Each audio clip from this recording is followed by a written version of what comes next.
யாருக்கு? பெருமை உள்ளவனுக்கு கர்த்தர் எதிர்த்து நிற்கிறார். ஒரு ஸ்டெப் மூவ் பண்ண முடியாது. 5000 ரூபாய் சம்பளத்துக்கு மேல வாங்க முடியாது. ஒரு நாளைக்கு 10,000 ரூபாய் சம்பளத்துக்கு மேல வாங்க முடியாது. ஒரு இடத்த வாங்க முடியாது. ஒரு வீட்டை வாங்க முடியாது. ஒரு காரை வாங்க முடியாது.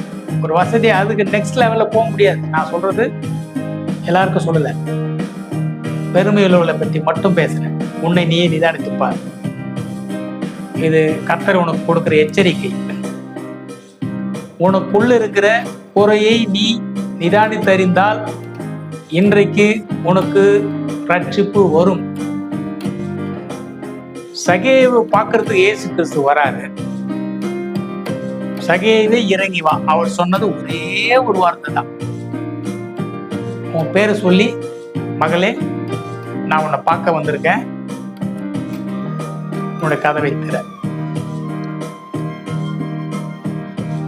உன்னோட மனக்கதவை திற, உனக்குள்ளே நான் வாசம் பண்ண வந்திருக்கேன் அப்படின்னு இயேசு கிறிஸ்து சொல்லும் பொழுது அந்த சகையை சொன்ன வார்த்தை ஒப்பிச்சுட்டான். முழுக்க முழுக்க சரண்டர்.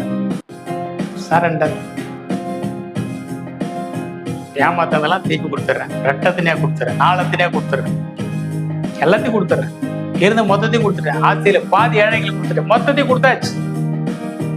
அவ்வளவு கஷ்டப்பட்டு அந்த வயசுல அவன் எவ்வளவு வயிற்று வாயை கட்டி அவன் சேர்த்து வச்ச பணம், என் கணக்குப்படி அவன் தனியாக தான் வந்திருக்கணும். பைபிள்ல அவன் ஃபேமிலியை பற்றி எதுவுமே இல்லை.